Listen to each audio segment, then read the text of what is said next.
The dust settled over Main Street like a shroud, and Rose Harper stood alone in front of the abandoned general store, watching the last wagon disappear into the horizon while her father's body lay cold in the ground behind the church.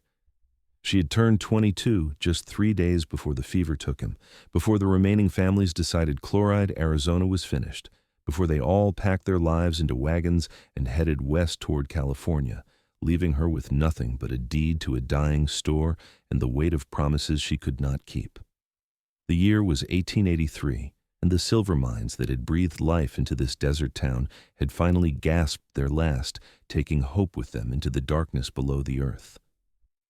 Rose pressed her hand against the weathered wood of the storefront, feeling the splinters catch against her palm. She had told them she would stay. Someone had to. Her father had built this place with his own hands, had scraped together every cent to make something of himself after the war, and she would not dishonor his memory by abandoning it to the scorpions and rattlesnakes. The Mitchells had begged her to come with them. Mary Mitchell had cried, holding Rose's hands in her own, promising they would take care of her, that there was nothing left here worth saving. But Rose had shaken her head, had watched them all leave one by one over the past 3 weeks until this morning, when the last family finally accepted that she meant what she said. The sun beat down mercilessly, turning the air into something thick and tangible. Rose's dark hair clung to the back of her neck beneath her bonnet, and she could feel sweat trickling down her spine beneath her plain cotton dress. She looked down the empty street, taking inventory of what remained. The saloon stood with its doors hanging open, chairs overturned inside. The smithy had gone cold weeks ago. The hotel had boarded windows. The church where her father rested was still intact, at least, its small cemetery holding 27 souls who would never leave Chloride. She turned and walked back inside the store, her footsteps echoing in the emptiness. Shelves that had once groaned with supplies now held only scattered remnants, a few cans of beans, some flour in a barrel, rope, nails, a bolt of fabric her father had ordered for Mrs. Chen before the family left for San Francisco. Rose moved behind the counter and pulled out her father's ledger, running her fingers over his careful handwriting. He had been a meticulous man, recording every transaction, every debt, every payment. The last entry was from 2 months ago. She knew she had enough food to last perhaps 2 weeks if she was careful. The well in the back still had water, though she would need to boil it. There were chickens in the coop behind the store, 3 hens that the Mitchells had left behind because they did not have room in their wagon. Rose had never been alone before. Even after her mother died when she was 12, she had always had her father, had always had the bustle of the town around her, the comfort of neighbors and familiar faces. Now there was only silence and heat, and the occasional cry of a hawk circling overhead.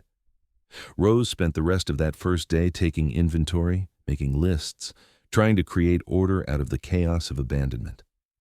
She found a rifle behind the counter that her father had kept for protection, checked that it was loaded, and set it within easy reach. She had learned to shoot when she was 16, when a mountain lion had come down from the hills and killed 2 dogs in town. Her father had insisted she know how to protect herself, and she had practiced until her shoulder ached from the recoil. As the sun began to set, painting the desert in shades of orange and purple, Rose stood on the porch of the store and watched the shadows lengthen. The temperature dropped quickly once the sun disappeared, and she wrapped a shawl around her shoulders. She had never noticed how many sounds a town made until they were gone. No voices calling out greetings, no children laughing, no horses whinnying in the stable, just wind and silence and the settling of old wood. She made herself a simple supper of beans and hardtack, eating at the small table in the back room where she and her father had taken their meals. The room felt too large now, too empty. She tried not to look at his chair, tried not to imagine him sitting there with his pipe, reading the newspaper that came once a week from Tucson. That newspaper would not come anymore. Nothing would come anymore. Rose slept fitfully that first night, jerking awake at every sound, her hand reaching for the rifle she had placed beside her bed. In the morning, she woke to find the chickens had laid 2 eggs, a small blessing that brought tears to her eyes. She had not cried when her father died, had not cried when the families left, but 2 brown eggs in a nest of straw broke something open inside her, and she wept until she had no tears left. Then she washed her face, braided her hair, and got to work. The next 3 days passed in a haze of heat and routine. Rose organized the remaining supplies, swept the store, tended the chickens, and tried to repair a broken shutter that banged in the wind. She talked to herself to break the silence, narrating her actions like she was teaching an invisible student. She read from the Bible her father had kept, finding comfort in the familiar verses even though she was not sure what she believed anymore. On the fourth day, she saw the rider. He came from the north, a dark shape shimmering in the heat waves that rose from the desert floor. Rose watched him from the porch, her hand resting on the rifle propped against the wall. He rode slowly, deliberately, a tall man on a rangy buckskin horse. As he drew closer, she could make out more details. A black hat pulled low, a dusty brown duster despite the heat, a bedroll and saddlebags that suggested he had been traveling for some time. He stopped his horse in front of the store and looked at her for a long moment. Rose met his gaze steadily, refusing to show the nervousness that twisted in her stomach. She was alone, vulnerable, and this stranger could be anyone. "Store open?" he asked finally. His voice was rough, like he had not used it in a while. "Depends on what you need," Rose said carefully. He swung down from his horse with an easy grace, landing lightly despite his height. He was young, she realized, probably not more than 25 or 26. His face was tanned and weathered, but his eyes were a startling blue-green, the color of the sky just before a storm. He had several days' worth of stubble on his jaw and dust coating every inch of him. "Water for my horse, food if you have it, information if you are willing to share it." He looped the reins over the hitching post and climbed the steps slowly, keeping his hands visible. Rose noticed he wore a gun on his hip, well-worn leather showing years of use. "Water is free. Trough is around back. Food costs money. Information depends on the question." Rose stepped aside to let him enter the store, though she kept the rifle close. He moved past her and she caught the smell of horse and sweat and leather. Inside, he stopped and looked around at the sparse shelves, his expression unreadable. "Town die?" he asked. "Mines gave out. People left. I stayed." Rose moved behind the counter, creating a barrier between them. "You alone here?" His eyes swept the room, taking in details. "That is none of your concern." Rose lifted her chin. "What do you need?" He studied her for a moment, and she had the uncomfortable feeling he was seeing right through her bravado. Then he nodded slightly. "Beans, hardtack, coffee if you have it, ammunition for a .45. Rose gathered the supplies, her mind working. She could refuse to sell to him, but then he might just take what he wanted. Better to act normal, to treat this like any other transaction. She set the items on the counter and calculated the cost. $3, she said. He reached into his pocket and pulled out coins, counting them carefully onto the counter. His hands were scarred, she noticed, the knuckles rough and calloused, working hands. "You got a name?" he asked as she wrapped the supplies. "Rose Harper. My father owned this store." Owned, past tense. It was not a question. "He died 3 weeks ago." "Fever." Rose pushed the package toward him. "You have a name?" "Ethan Turner." He picked up the supplies. "You planning to stay here alone?" "I said that was none of your concern." "It is if I'm going to be around." Ethan met her eyes. "I'm looking for work. Ranch work, mining, anything. Heard there might be opportunities in Chloride." "Your information is outdated. There's nothing here." Rose gestured at the empty street visible through the door. "Everyone left." "Everyone except you."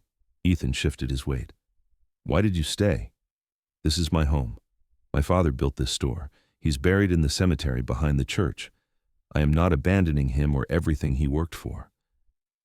Rose heard the defensiveness in her own voice and hated it. Ethan was quiet for a long moment. Then he said, "I'm going to water my horse. Then I'm going to make camp somewhere nearby. If you need anything, anything at all, you fire that rifle twice. I will come." "I do not need your protection," Rose said. "Did not say you did." Ethan headed toward the door, then paused. "But you have it anyway. No woman should be alone in a dead town. It's not right."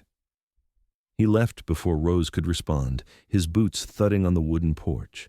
She watched through the window as he led his horse around back toward the water trough.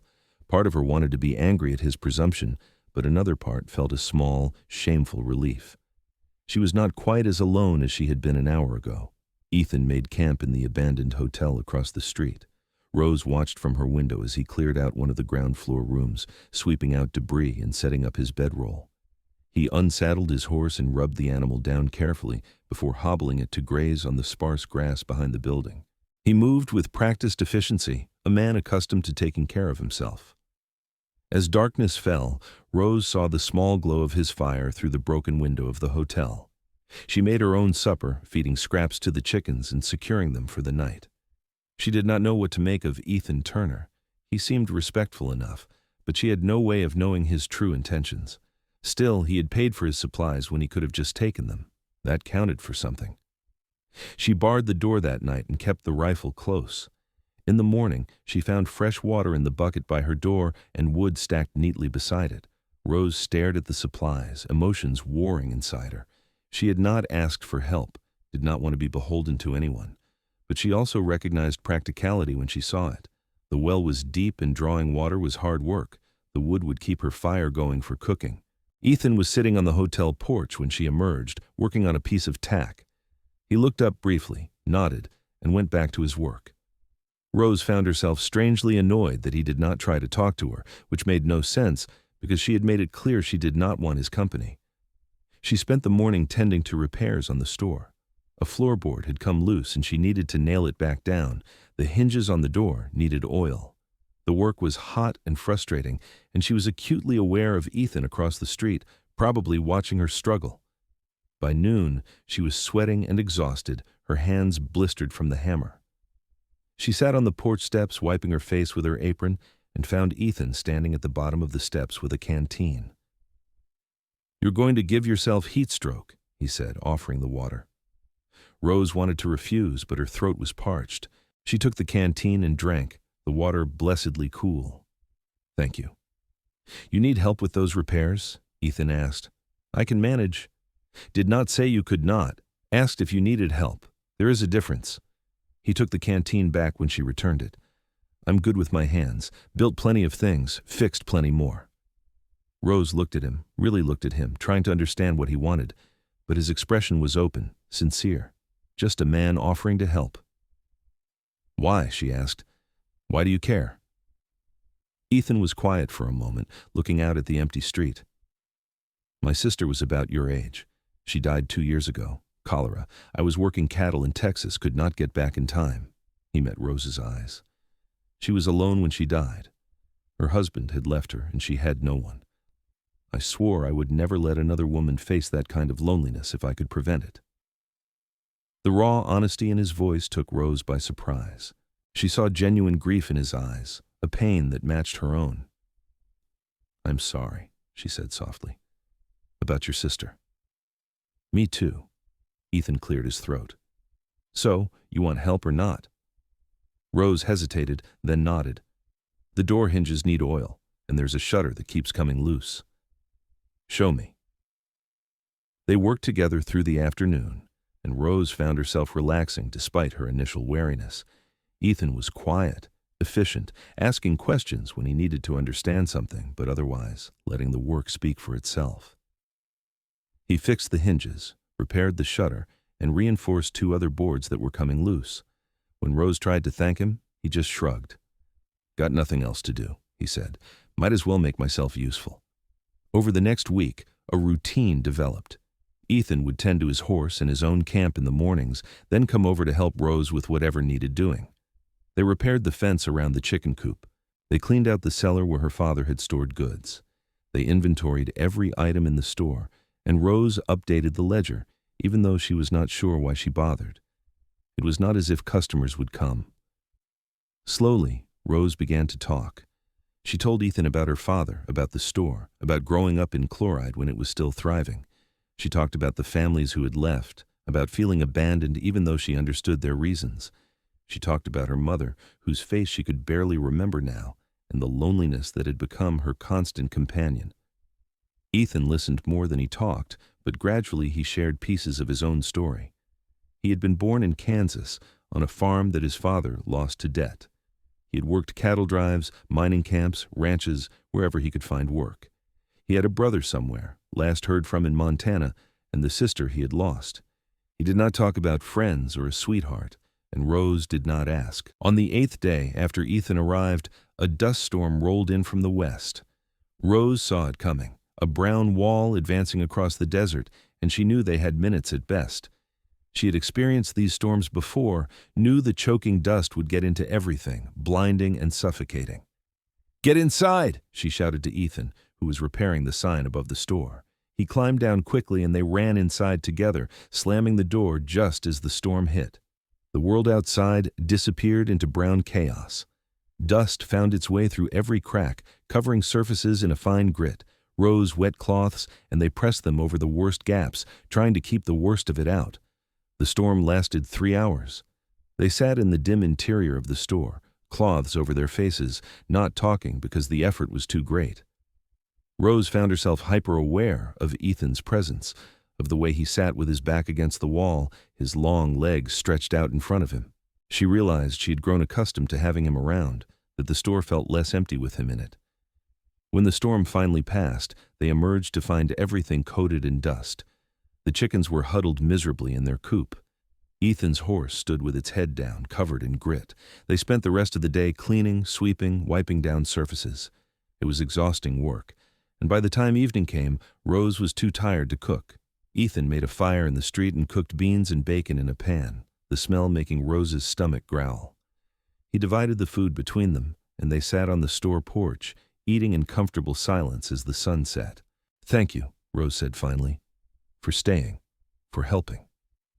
Ethan looked at her, and in the fading light his eyes seemed to glow. "You do not need to thank me." "Yes, I do. You could have moved on, found work somewhere else. Instead, you are here, helping me salvage a dying town." Rose set down her plate. "Why are you really here, Ethan?" He took a long time answering. "Because the moment I rode into Chloride and saw you standing there alone, something in me just knew I could not leave, knew you were someone who mattered." He looked away, as if embarrassed by his own honesty. "I know that sounds foolish." "No," Rose said quietly. "It does not sound foolish." The air between them felt charged, heavy with unspoken things. Rose's heart was beating too fast. She barely knew this man. It had only been 8 days. But something had shifted, something fundamental, and she could not pretend she did not feel it. "I should get some sleep," she said, standing abruptly. "Thank you for dinner." She went inside before he could respond, her emotions in turmoil. She pressed her back against the door and closed her eyes, trying to steady her breathing. She could not afford to care about him, could not afford to let anyone matter that much. Everyone left eventually, her mother, her father, the whole town. She would not survive losing someone else. But as she lay in bed that night, she could not stop thinking about the way Ethan had looked at her, the quiet certainty in his voice when he said she mattered. The next morning, Rose woke to the smell of coffee. She dressed quickly and went outside to find Ethan had made a fire and was brewing coffee in a battered pot. He handed her a cup without a word, and she took it gratefully, the bitter warmth spreading through her. "Been thinking," Ethan said after a while. "This town does not have to be dead." Rose looked at him over the rim of her cup. "Everyone left. How is that not dead?" "Because you are still here, because this building is still standing, because there is water and land and possibility." Ethan gestured at the empty street. "People will come through, travelers, cowboys moving cattle, prospectors hoping to strike it rich. They will need supplies, a place to rest. This could be a way station instead of a town." "That is a nice dream," Rose said, "but I do not have the money to stock the store properly, and I cannot run it alone." "You are not alone." Ethan met her eyes. "I could stay, help you run it. We could make this work." Rose's throat tightened. "You would do that? Give up wherever you were going to stay here?" "I was not going anywhere in particular, just away from the last place." Ethan set down his cup. "Rose, I meant what I said last night. Something about you, about this place. Oh, feels right. I would like to stay. If you will have me." She wanted to say yes so badly it frightened her, but fear held her back, old wounds making her cautious. "I do not know you, not really. What if you change your mind? What if you leave?" "I will not. You cannot promise that." "Yes, I can." Ethan stood and crossed to where she sat, crouching down so they were eye level. "Rose Harper, I swear to you on my sister's memory, I will not leave you. Not unless you tell me to go. You will never be alone again. Tears burned in Rose's eyes. The promise was impossibly large, impossibly important. She wanted to believe him, wanted to trust that someone would finally stay. Okay, she whispered. Okay, stay. Ethan smiled, a genuine smile that transformed his whole face, and Rose felt something inside her chest crack open. They shook hands on it, formally, like a business agreement. But when Ethan's rough palm pressed against hers, when his fingers curled around her hand, it felt like so much more than business. It felt like a promise, like a beginning, like the first page of a story she desperately wanted to read. Over the following weeks, they threw themselves into the work of transforming the store. Ethan rode to Prescott, 2 days north, and returned with supplies purchased with the little money Rose had saved. They restocked the shelves with essentials. They repaired the corral so they could offer space for travelers' horses. They cleaned out 3 rooms above the store and made them presentable for lodgers. Ethan moved his belongings into one of those rooms, and Rose was acutely aware of him sleeping just down the hall from her. She would lie awake at night, listening to the old building settle, knowing he was there, knowing she was not alone. It should have felt intrusive, but instead it felt comforting, like a shield against the darkness. Their first customer arrived on a Tuesday morning in late July. A prospector heading toward the mountains, grizzled and weathered, who seemed surprised to find anyone in Chloride at all. He bought beans, coffee, and tobacco, paid in silver coins, and moved on. Rose recorded the transaction in the ledger with shaking hands, hardly able to believe it was real. More travelers came, a trickle that gradually became a thin stream. Cowboys driving cattle to market, a family relocating to California, a surveyor mapping the territory. Each one brought a little money, a little hope, a little validation that their idea might actually work. Ethan proved to be good with people, his quiet competence putting travelers at ease. Rose found herself watching him as he talked to customers, noting the way he listened carefully, the way he was fair in his dealings, the way he sometimes gave a little extra to someone who looked desperate. He was a good man. She had stopped questioning that. One evening in August, as they were closing up for the night, a group of 4 men rode into town. Rose felt Ethan tense beside her, his hand moving instinctively toward his gun. The men looked rough, trail-worn, with an edge that set her nerves jangling. "Store open?" the leader called. He had a scar across his cheek and eyes that were too cold. "Just closing," Ethan said evenly, "but we can help you with essentials." The men dismounted and came inside, spreading out in a way that felt deliberately threatening. Rose stayed behind the counter, her hand finding the rifle underneath. "We need supplies," the scarred man said, "and we will pay in gold." He pulled out a small pouch and poured coins onto the counter. They were freshly minted, gleaming. Too new. Rose's stomach dropped. She had heard about the stagecoach robbery near Tucson 3 weeks ago. 5,000 in gold coins stolen. Ethan saw it too. She could tell by the way his posture shifted, becoming alert. "Where are you boys coming from?" he asked casually. "Here and there." The scarred man grinned, showing broken teeth. "You going to sell us supplies or not?" "Of course." Ethan moved to gather items, his movements deliberate. Rose understood what he was doing, cooperating, not giving them a reason for violence. She packed the supplies with trembling hands while the men watched, their presence filling the store with menace. When the transaction was complete, the leader looked around. "Nice setup you got here. Real cozy. Just the 2 of you?" "Just us," Ethan confirmed. "Shame."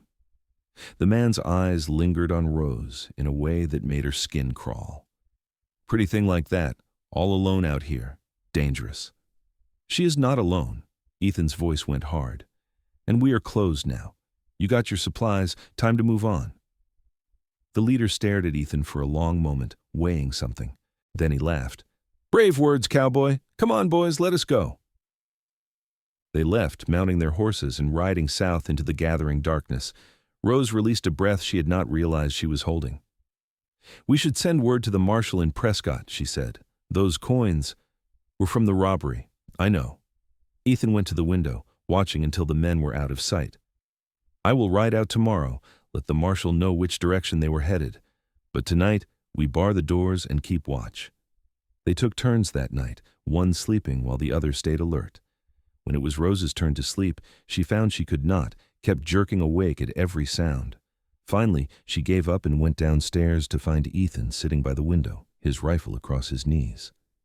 "Could not sleep?" he asked without looking away from the window. "No." Rose pulled a chair next to him. "I keep thinking about what could have happened if you had not been here, but I was, and I am." Ethan finally looked at her. "Rose, I meant what I said. You will never be alone again. I will protect you with my life if I have to." "I do not want you dying for me," Rose said fiercely. "Then I will just have to stay alive." His lips quirked in a half smile. "That man touched you with his eyes, made me want to break his jaw." The possessiveness in his tone sent a shiver through Rose. "Ethan." "I know." He looked away. "I have no right. We are business partners, friends. I should not feel this way." "What way?" Rose's heart was pounding. He was quiet for so long, she thought he would not answer. Then he said, "Like you are mine to protect, mine to care for, mine."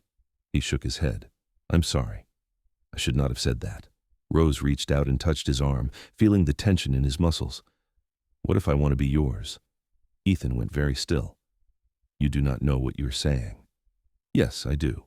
Rose's voice was steady, despite the wild beating of her heart.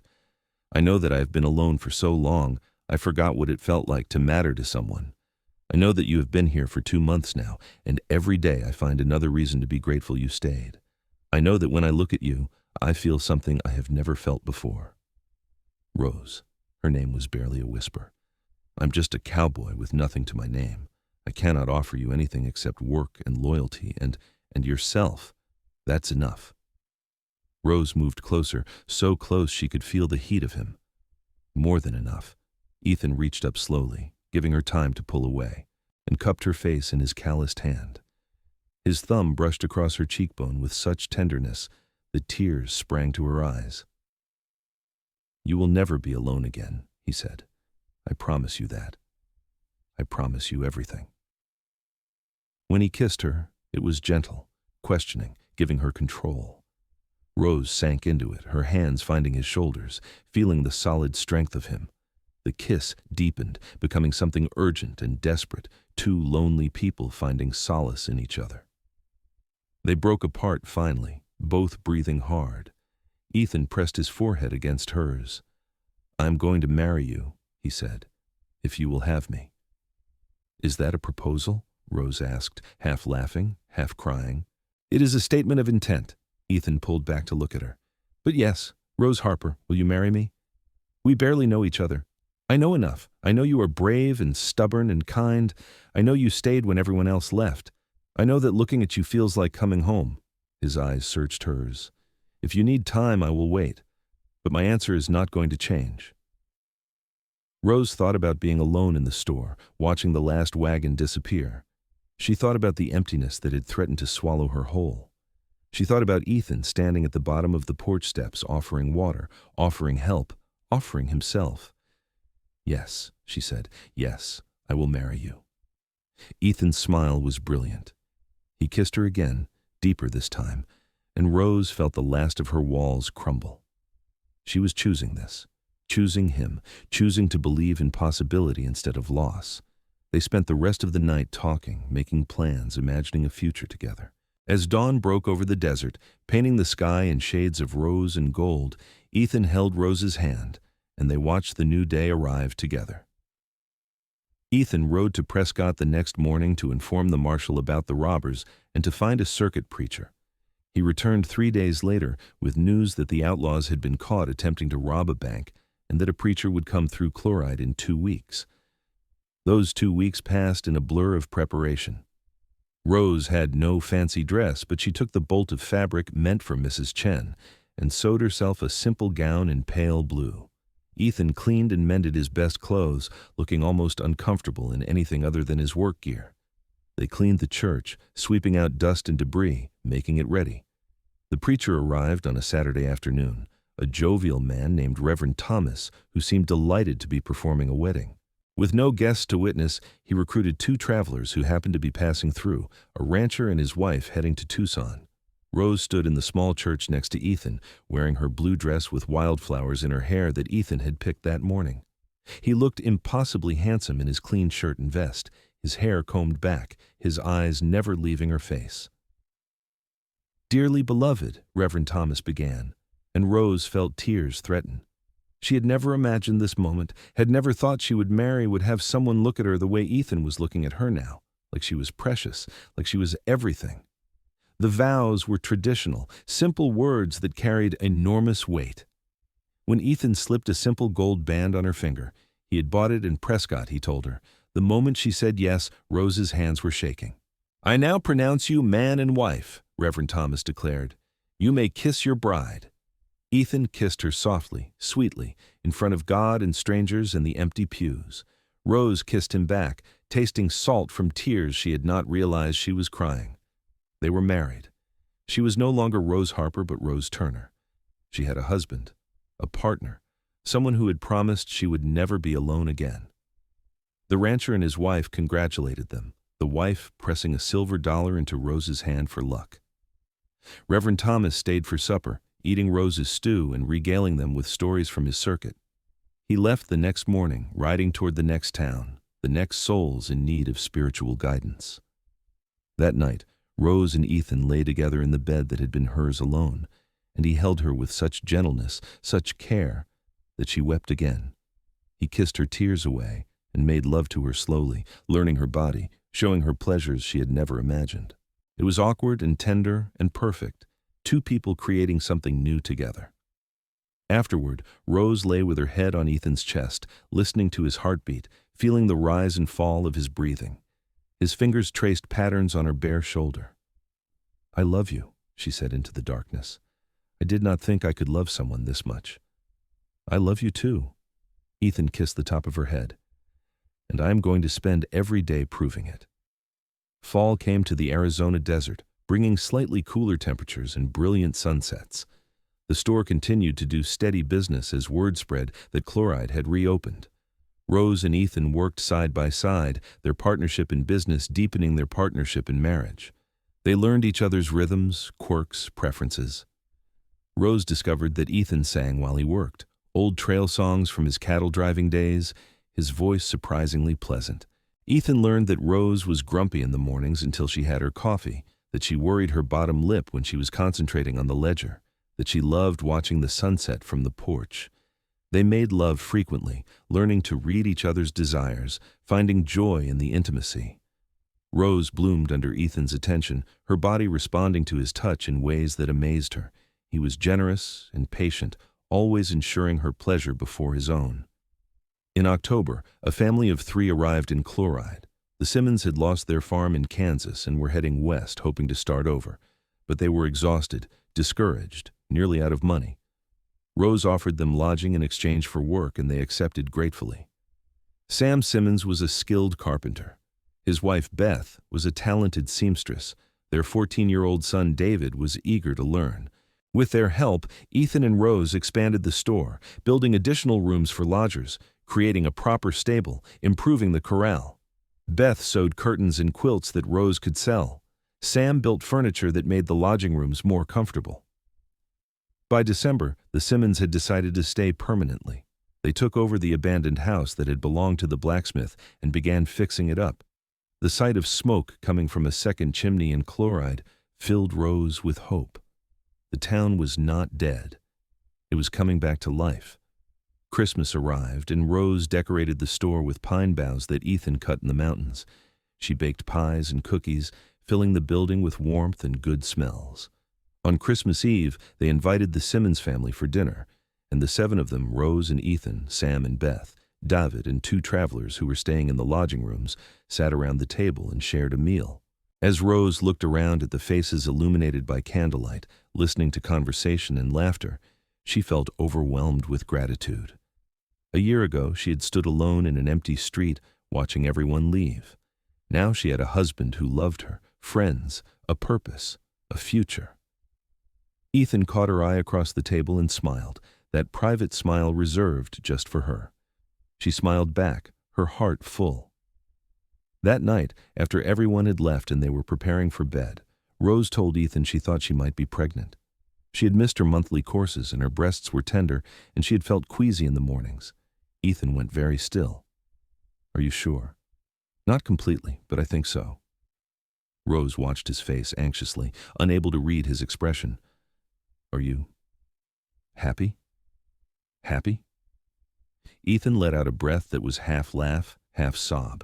He crossed to her and pulled her into his arms, holding her so tightly she could barely breathe. Rose, I'm terrified and thrilled and so damn happy I can barely think straight. He kissed her, deep and passionate, then dropped to his knees and pressed his face against her still flat stomach. Hello in there, he said softly. This is your papa. I'm going to love you so much. Rose ran her fingers through his hair, tears streaming down her face. She had thought she lost everything, but she had found something so much better. She had found love. She had found home. The pregnancy was confirmed in January when a doctor passing through examined Rose. He pronounced her healthy and estimated the baby would arrive in July. Rose threw herself into preparing, sewing tiny clothes, transforming the small room next to their bedroom into a nursery. Beth helped, sharing advice from her own experience as a mother. Ethan became impossibly protective, not wanting Rose to lift anything heavy, insisting she rest more. Rose found it endearing and exasperating in equal measure. She was pregnant, not fragile. But she also loved the way he looked at her, like she was performing a miracle. As spring arrived and her belly began to swell, more people came to Chloride. A young couple opened a restaurant in the old saloon. A retired army sergeant took over the smithy, setting up shop to repair wagons and shoe horses. A widow with 3 children moved into the hotel and began running it properly, offering clean rooms and good food. The town was rebuilding, transforming from a dying mining settlement into a thriving way station. The post office reopened. A small school was established, with Beth Simmons teaching the handful of children. Rose watched it all with wonder, marveling at how quickly things had changed. In late June, as the summer heat became oppressive, Rose's time drew near. The doctor had moved on, but Beth had experience with childbirth, and the widow, Martha Coleman, had been a midwife. Rose felt confident she was in good hands. Her labor began on a Tuesday evening, starting as mild cramps that gradually intensified. Ethan paced the floor downstairs while Beth and Martha attended Rose upstairs. The labor was long, lasting through the night and into the next day. Rose had never experienced such pain, wave after wave crashing over her until she thought she could not bear another moment. But Beth held her hand and Martha guided her through the pushing, and finally, as the afternoon sun slanted through the windows, a baby's cry filled the room. "It is a boy," Martha announced, placing the squalling infant on Rose's chest. Rose looked down at her son, this tiny, perfect human she and Ethan had created, and felt her heart expand in ways she had not known were possible. He had a shock of dark hair and his father's nose, and when he opened his eyes, they were a murky blue-gray that would likely change color. "Ethan," she called. "Ethan, come meet your son." Ethan thundered up the stairs and burst into the room, his face pale and anxious. When he saw Rose holding the baby, alive and well, relief washed over him. He approached slowly, almost reverently, and looked down at the infant.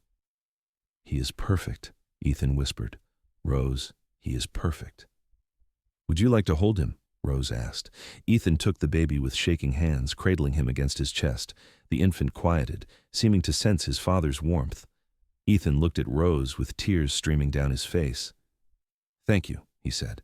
"Thank you for this, for him, for everything."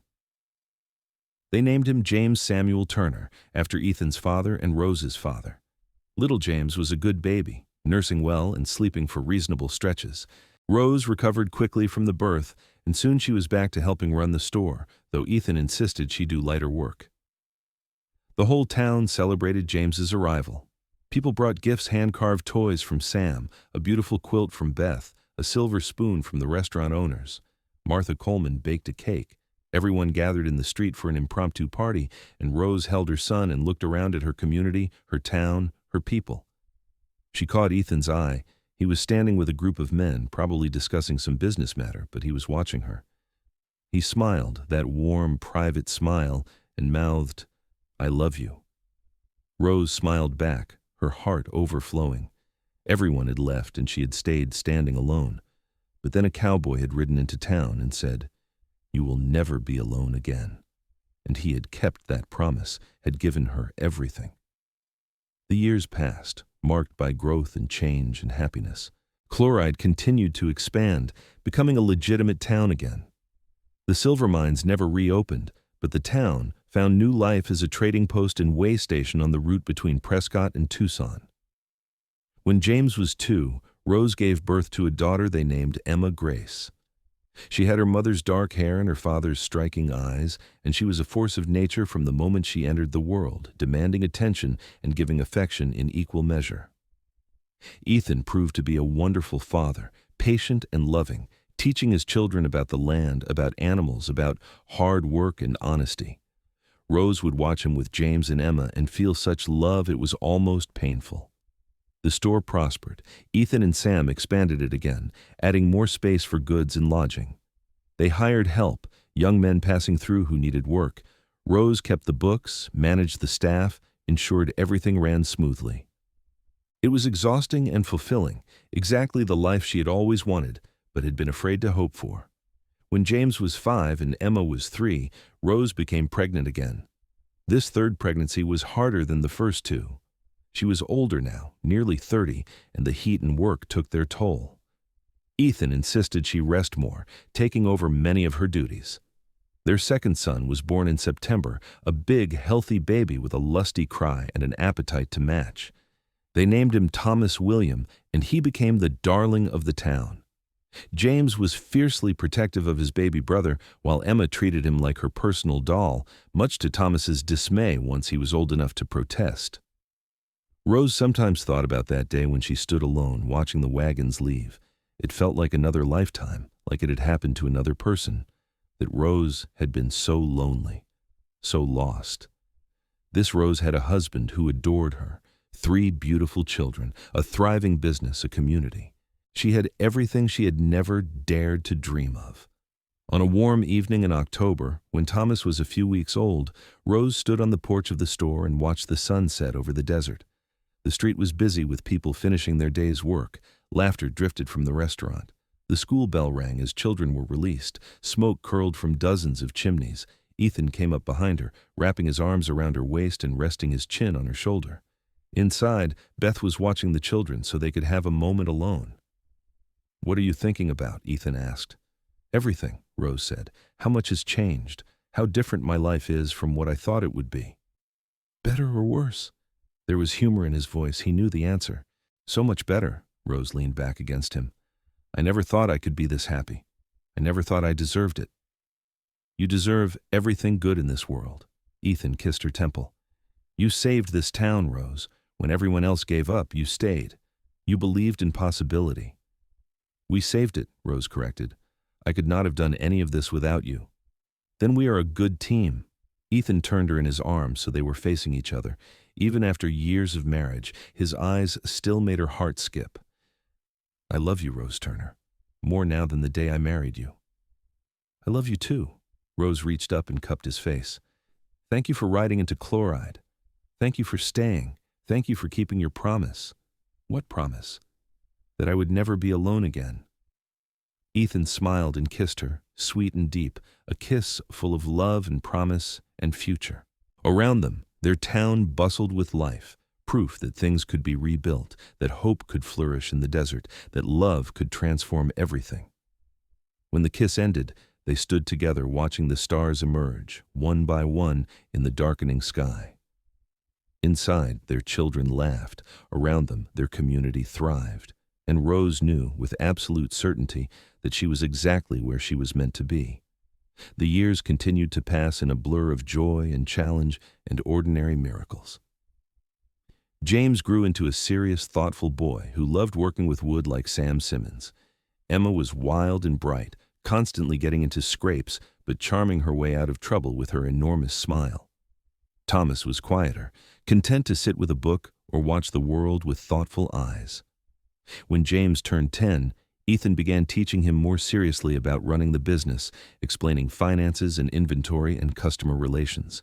Rose taught Emma to sew and cook, though Emma showed more interest in helping her father with the horses. Thomas, at 7, was everyone's favorite helper, fetching and carrying without complaint. Chloride had become a real town with over 200 residents. There was talk of bringing the railroad through, though nothing had been decided yet. The school had grown to include 20 children. The church had a regular preacher now, Reverend Davis, who held services every Sunday. There were shops and businesses, families and farms spreading out from the town center. Rose and Ethan were respected members of the community, known for their fairness and generosity. When families arrived with nothing, Rose would extend credit, knowing Ethan would approve. When travelers needed help, Ethan would offer work or food or lodging. They had built more than a business. They had built a home for people who needed one. On their 10th wedding anniversary, Ethan surprised Rose by taking her to Prescott for 3 days. It was the first time they had left Chloride together since their marriage. Beth and Sam agreed to watch the children and mind the store. Prescott felt enormous to Rose after years in Chloride. There were so many people, so much noise and activity. Ethan took her to a fancy restaurant where they ate food they could not pronounce. They stayed in a hotel with real wallpaper and plush beds. Ethan bought her a beautiful shawl in deep green that brought out her eyes. But the best part was simply being together, away from responsibilities and children and work. They talked for hours about everything and nothing, remembering their early days, making plans for the future. They made love in the middle of the afternoon, not worrying about children interrupting, rediscovering each other's bodies with the ease of long practice and deep love. On their last night in Prescott, they sat on the hotel balcony watching the street below. Rose leaned against Ethan's shoulder, content. "Are you happy?" she asked. "Truly happy?" "Every single day," Ethan said without hesitation. "I wake up next to you. I work beside you. I watch our children grow. How could I be anything but happy?" "No regrets? No wondering what your life might have been if you had not stopped in Chloride?" Ethan turned to look at her seriously. "Rose, stopping in Chloride was the best decision I ever made. You are the best thing that ever happened to me. Our life together is everything I never knew I wanted. I have no regrets, not one." Rose kissed him, pouring all her love into it. She believed him. After 10 years, she finally, fully believed that he would not leave, that his promise was unbreakable. When they returned to Chloride, the children rushed to greet them with such enthusiasm that Rose and Ethan both ended up on the ground, laughing and hugging, covered in children. James had grown taller in just 3 days. Emma had lost a tooth. Thomas had drawn them a picture of the family. Rose held them all close, overwhelmed with love. That night, after the children were asleep, Rose told Ethan she was pregnant again. She was 35 now, and she had not expected another child, but her body told her unmistakably that she was carrying life.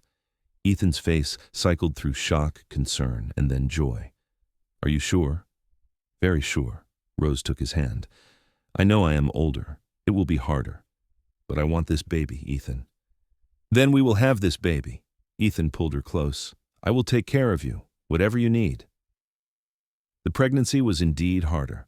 Rose was tired more often, her body protesting the demands in ways it had not with her previous children. But the doctor in Prescott examined her and said she was healthy, that with care, everything should be fine. Their 4th child, a daughter, was born in March when the desert was blooming with wildflowers. The labor was long and difficult, and there were moments when Martha Coleman looked worried, when Ethan held Rose's hand so tightly his knuckles were white. But finally, the baby arrived. Tiny and perfect, and howling with indignation. They named her Sarah Louise, after Ethan's mother and Rose's mother. She had red gold hair, unusual in the family, and green eyes that seemed to see right through people.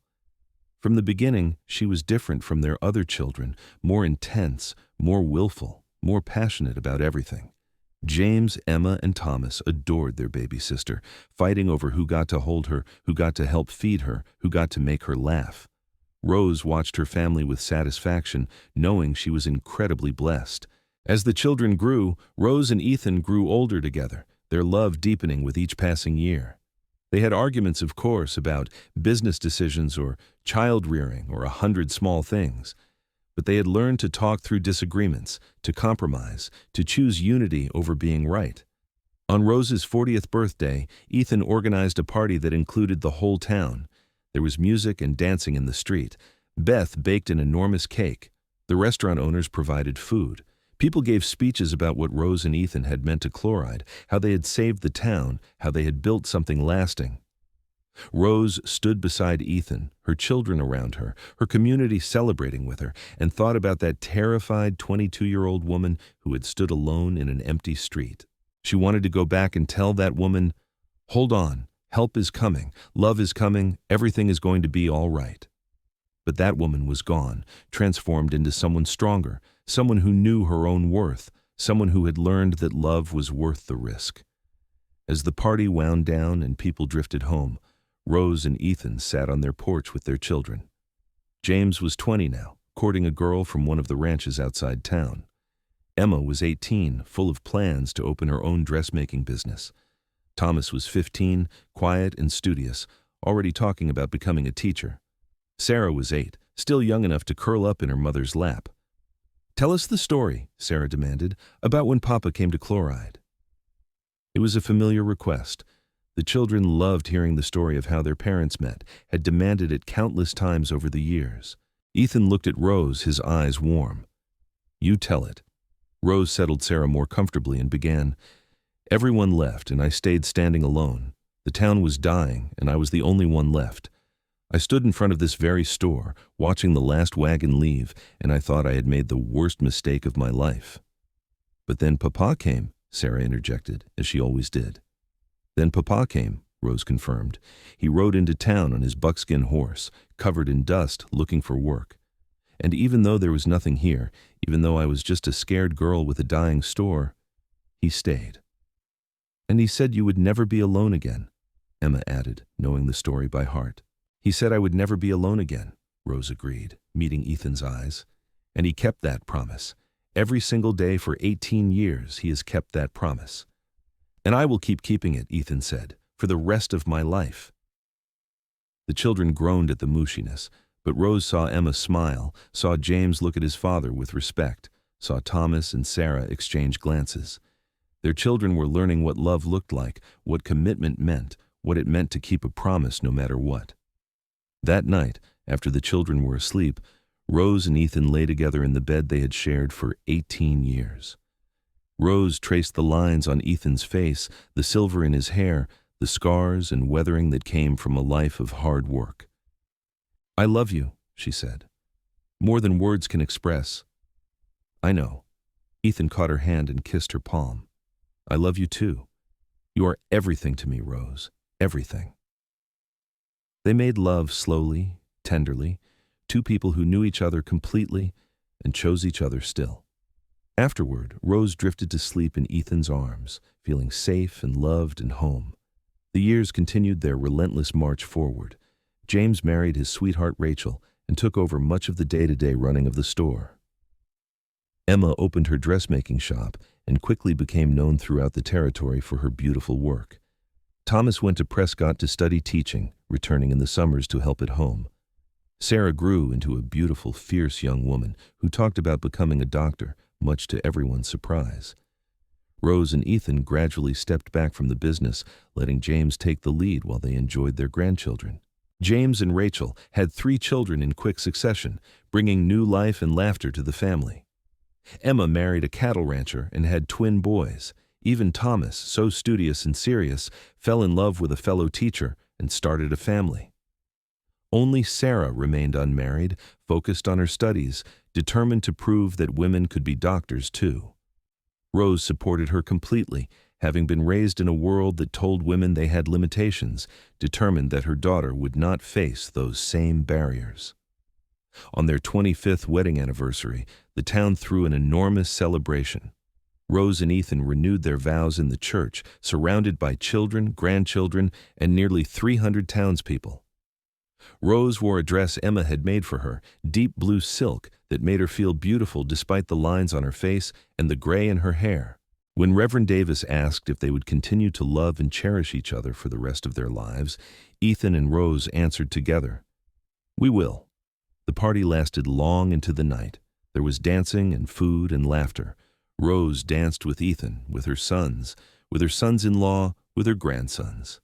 She watched her daughters dance with their husbands, watched her grandchildren play in the street, watched the town she had refused to abandon celebrate the love she had found in its dust. Late in the evening, Rose slipped away to the cemetery behind the church. She had not been there in a while, had been too busy with life to visit the dead. She made her way to her father's grave, the headstone weathered but still legible. Samuel Harper, 1825-1883. Beloved father. I did it, Papa, Rose said softly. I saved the store. I saved the town. I built a life you would be proud of. She felt Ethan's presence before she heard him, his hand warm on her shoulder. You think he knows? She asked. I think he knows, Ethan said, and I think he is grateful I found you when I did. Rose leaned back against her husband, looking at the grave of the man who had built the foundation for everything she had become. I miss him. Even after all these years, I still miss him. Of course you do. He was your father. You loved him. Ethan wrapped his arms around her. But he would not want you to be sad, not tonight. I am not sad. I'm grateful for him, for you, for all of it. Rose turned in Ethan's arms. Take me home. They walked back together through the quiet streets of Chloride, past the store that had been the beginning of everything, up the stairs to the rooms they had shared for a quarter century. Their children and grandchildren were still at the party, giving them rare privacy. Ethan made love to Rose slowly, reverently, celebrating their years together, the life they had built, the love that had only grown stronger. And Rose lost herself in him, in them, in the miracle of having found someone who kept his promises, who stayed when everyone else left, who loved her through everything. The years that followed were gentler, quieter. Rose and Ethan became the town elders, the couple everyone looked to for wisdom and stability. They spent their days with grandchildren, working in the garden Rose had finally had time to cultivate, taking walks in the cool of the evening. Sarah did become a doctor, studying in San Francisco and returning to Chloride to open a practice. She remained unmarried, dedicated to her work, though Rose sometimes caught her looking at the new school teacher with interest. Rose said nothing, having learned that pushing only made her stubborn daughter more resistant. When Rose turned 50, she looked in the mirror and saw a stranger. Her hair was more gray than brown, her face was lined, her body was softer, worn by childbearing and age, but her eyes were happy. That woman in the mirror had lived, had loved, had built something meaningful.